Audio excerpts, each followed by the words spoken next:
बिस्मिल्लाहिर्रहमानिर्रहीम। अस्सलाम वालेकुम नाज़रीन, मैं हूँ महरीन सब्तैन और देख रहे हैं आप मेरा यूट्यूब चैनल। नाज़रीन, अलीज़ा सहर आपको याद है कि बहुत ट्रेंड करती रही। जब अलीज़ा सहर की वायरल वीडियो सामने आई, मैंने उस पर वीडियो नहीं बनाई, बल्कि उसके बाद अगले दिन जब कुछ चीज़ें इस हवाले से सामने आई जिसमें मुझे लगा कि मुझे बात करनी है, फिर मैंने आपके साथ शेयर किया कि अलीज़ा सहर है कौन और इस तरह की वायरल वीडियोज़ के पीछे मकासद क्या होते हैं, और फिर इन मकासद के बारे में कुछ मज़ीद चीज़ें जो है वो क्लियर हुई जब राव यासिर नामी वो शख्स जिसके बारे में अलीज़ा सहर का कहना था कि जो कतर में बैठा है और उसने मेरी वीडियोज़ रिलीज़ की हैं और उसने लीक की हैं ये वीडियोज़, तो उसका पॉइंट ऑफ व्यू जो है वो भी सामने आया, वो बड़ा हैरत अंगेज़ था। वो कहानी भी मैं अभी आपको आगे चल के बताती हूँ। उसके अलावा राव यासिर के वालिदैन घर वाले जो है अलीज़ा सहर के घर जाते हैं और उनके घर वालों के साथ एक लंबी मुलाकात होती है जिसके अंदर कुछ डीलिंग्स होती हैं कि ना राव यासिर उसके बारे में बात करेगा और ना अलीज़ा सहर उनके घर वालों के बारे में कुछ बात करेगी, क्योंकि राव यासिर के जो घर वाले हैं वो अलीज़ा सहर के ऊपर केस करने जा रहे थे, क्योंकि बहुत ज़्यादा किरदार कशी की गई थी उनकी फैमिली की तरफ से, राव यासिर की फैमिली के हवाले से। ये सब कुछ होता रहा, लेकिन ये चीज़ें अभी मैं इसकी भी डिटेल आपको शेयर करूँगी। लेकिन फिर उसी के चंद दिन बाद, यानी कि जब ये राव यासिर की फैमिली, यानी कि वीडियो रिलीज़ करने वाले कतर वाले लड़के की फैमिली की जब मुलाकात अलीज़ा की फैमिली के साथ होती है, उसी के कुछ दिन के बाद एक दिल मोहम्मद नामी कुम्हार जो है उससे कुम्हार की से इसकी जो शादी हो जाती है। वीडियोज़ जो है वो सामने आती हैं, तस्वीर सामने आती हैं, माला पहनाते हुए शादी के बाद बिस्तर पर बैठे हुए दोनों क्लाशनकोफ हाथ में उठाए, इनकी तस्वीर जब वीडियो सामने आती है तो लोगों को शक गुजरता है कि कहीं ये टिकटॉक की वीडियोज़ ना हो, लेकिन फिर जब उसके भाई से कन्फर्म किया जाता है तो पता लगता है वाक़ई शादी हो गई है। शादी के दौरान एक अजीबो-गरीब सा वाक़या ये भी होता है कि इसका जो शौहर है वो जब वीडियो बनाने वाला बंदा होता है, वीडियो बना रहा होता है, तो उसका एकदम से कैमरा पकड़ लेता है और कहता है पहले बहुत नहीं हो चुकी, अब और वीडियो नहीं बनानी। लेकिन ज़ाहिर-सी बात है शादी होती है तो वीडियोज़ भी बनती हैं, वीडियोज़ हैं और ज़ाहिर-सी बात है अलीज़ा ने ये शर्त रखी है कि वो शादी के बाद भी काम करती रहेगी, तो फिर वीडियोज़ तो बनेंगी, वीडियोज़ को तो आप रोक नहीं सकते। लेकिन अब कुछ बहुत ही हैरत-अंगेज़ चीज़ें सामने आ रही हैं इस लड़के के हवाले से, दिल मोहम्मद के हवाले से। ये कौन है? इसका ताल्लुक अलीज़ा से कब से है? वीडियोज़ रिलीज़ करने वाले इस लड़के राव यासिर के साथ दिल मोहम्मद का क्या ताल्लुक था? राव यासिर से ये सारी जब चीज़ें सामने आई कि राव यासिर ने गालिबन लीक की हैं, तो उसके बाद इस लड़के ने अलीज़ा से शादी की हामी क्यों भरी? इसके पीछे इसके मकासद क्या है? ये सब कुछ ज़रा मैं आपको इस वीडियो में बताती हूँ, क्योंकि आप लोग सवाल कर रहे थे। और देखिए ज़रूरी नहीं है कि टॉपिक कोई बहुत अहम ही हो, क्योंकि आप लोग कहते हैं कि महरीन बहुत बड़े-बड़े इश्यूज़ हैं, लेकिन चूँकि ये न्यूज़ का चैनल है और इसमें हम खबरें डिस्कस करते हैं, हम वायरल वीडियोज़ के पीछे हकीकत क्या है वो भी आपको बताते हैं। कि एक दफ़ा कोई बहुत छोटी-सी वीडियो होती है, उसकी भी हकीकत जब आप लोग जानना चाहते हैं, तो आप अपने किसी ऐसे चैनल को रुजू करते हैं जिस पर आप ट्रस्ट करते हैं। तो फिर मेरी कोशिश होती है कि हम उन बारे में बताएँ, उस चीज़ के बारे में आपको बताएँ, और इसीलिए मैं ये वज़ाहत और तमहीद बाँध रही हूँ, क्योंकि आप लोग कहते हैं कि महरीन ये भी कोई टॉपिक था या इस लड़की पे आपको बात करने की क्या ज़रूरत थी? कोई भी हो, हर इंसान की एक अपनी इज़्ज़त है, हमें किसी को ऐसे तो कहना पहले नहीं चाहिए अव्वलन।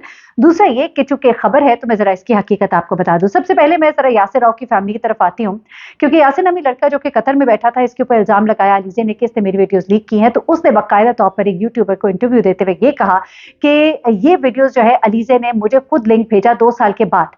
ये 2 साल के बाद जब मुझे लिंक मिला तो मैंने कहा कि ये तुम ऐसा क्यों शेयर कर रही हो, ये वायरल हो सकती है, ये तो बड़ी खतरनाक चीज़ है।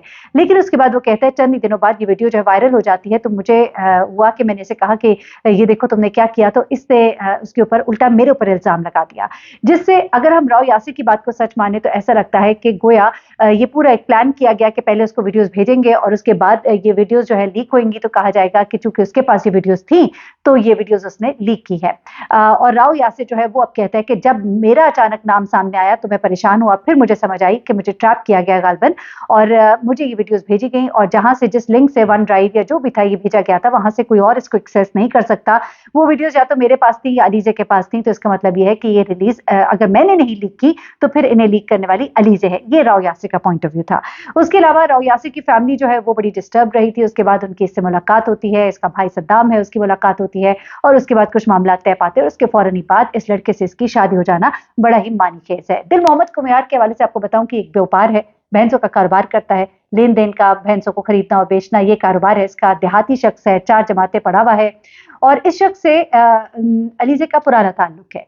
आज से 5-6 साल पहले भी ये अलीज़ा की कुछ टिकटॉक की वीडियोज़ में, 4-5 साल पहले ये अलीज़ा की टिकटॉक की वीडियोज़ में नज़र आता है।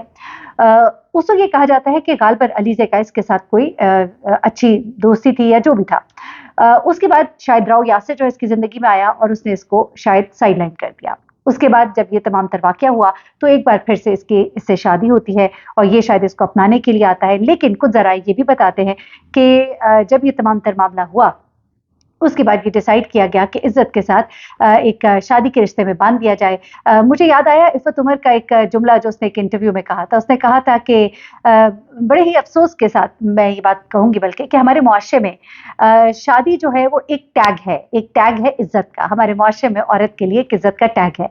समझा जाता है कि अगर औरत की शादी हुई है, तो अगर वो उसके बाद कोई गलत काम भी करे, तो वो उसके लिए इज़्ज़त का टैग होता है क्योंकि वो शादीशुदा है। ये कहना था इफ़्फ़त उमर का और वो बात जो है बहुत जगहों पे अप्लाई होते आपको नज़र आती है। और अब चूँकि ये कहा जा रहा है कि बहुत बदनामी हुई इस वाक़ये के बाद और मैं बड़ा कंडेम करूँगी इस बात को कि आप लोग अगर कहें कि उसने खुद रिलीज़ की है या खुद वायरल की है, जब तक आप इस बारे में श्योर नहीं है तो आप ना कहें। मैंने आपको सिर्फ़ राव यासिर का पॉइंट ऑफ व्यू बताया कि उसका ये कहना है, जबकि अलीज़ा का ये कहना है कि उसने मेरी वीडियोज़ को इस्तेमाल किया। जो भी था दोनों तरह से गलत था, उसकी इस तरह की वीडियो बनवाना, किसी को दिखाना, शेयर करना वो भी गलत था और ये भी गलत है। लेकिन हम कोई नहीं होते ये कहने वाले क्योंकि ये अल्लाह और उसके बंदे का मामला होता है। हम लोग जो है बहुत बड़े बन के लोगों के ऊपर इल्ज़ामात और लोगों के ऊपर जुमले कसते हैं, लोगों को जज करते हैं, जबकि हमारे अंदर बहुत खामियां होती हैं और अगर वो सब कुछ खुलकर सामने आ जाए तो अल्लाह ताला ने अगर आपके ऐप का आपके अयूब पर पर्दा रखने वाला की ज़ात बारी ताला अल्लाह की जो है वो सत्तार है, ऐबों पे पर्दा डालता है, तो आप भी लोगों के ऐप पर पर्दा डालें और एटलीस्ट कम अज़ कम इस तरह की कमेंट्स ना करें। फिर आप कहेंगे कि आप खबरें क्यों इस तरह की देती है, क्योंकि ये खबरें वायरल हुई होती है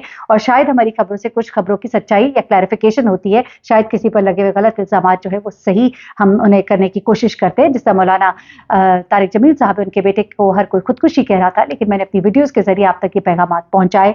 आप नहीं जानते उस वक़्त आखिरी लम्हे में क्या मामलात थे, आपने अपनी आँखों से नहीं देखा। जो मौलाना साहब खुद कहते हैं, उनके घर वाले कहते हैं और हमने बहुत से ऐसे वाक़यात देखे हैं कि एकदम से गोली जो है वो चल जाती है, कई दफ़ा गोली पिस्टल में फँसी हुई चल जाती है, इस तरह बहुत सी अमवात होती हैं। तो आप इस चीज़ को खुदकुशी मत कहिए वल्लाह उनके जो ज़ख्म है वो बहुत और ज़्यादा ताज़ा हो जाते हैं, तो इस तरह से मत कीजिए। एनीवे अब आगे आ जाते हैं, ज़रा ये शख्स जो है इसके बारे में आपको बताऊँ कि दिल मोहम्मद जो है ये पहले से शादीशुदा था। ये कहा जा रहा है कि शादी करने से पहले उसने गालबन अपनी बीवी को तलाक दी है, लेकिन मेरे ज़राए ने ये बताया कि उसकी गालबन पहले से ही तलाक हो चुकी थी। अब ये नहीं मालूम कि ये तलाक किस शादी के लिए दी गई थी या इस शादी की वजह से हुई थी या अलीज़े का मामला था कोई या अलीज़े ने तलाक करवाई है।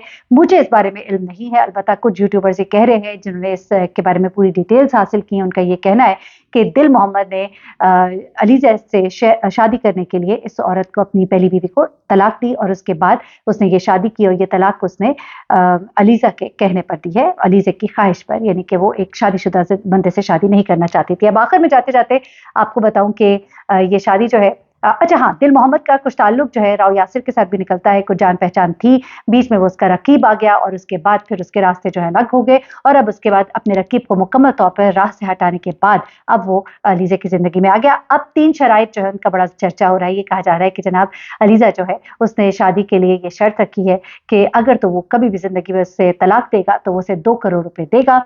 नंबर 2 ये कि अलीज़ा जो भी कमा रही है इसी तरह कमाती रहेगी, काम करती रहेगी और उसकी ये जो पैसे हैं उसके वालिद जिस तरह पहले से उनके पास उनकी अमाउंट जाती है, वो जाती रहेगी और वो इस मामले में कुछ भी नहीं बोलेगा।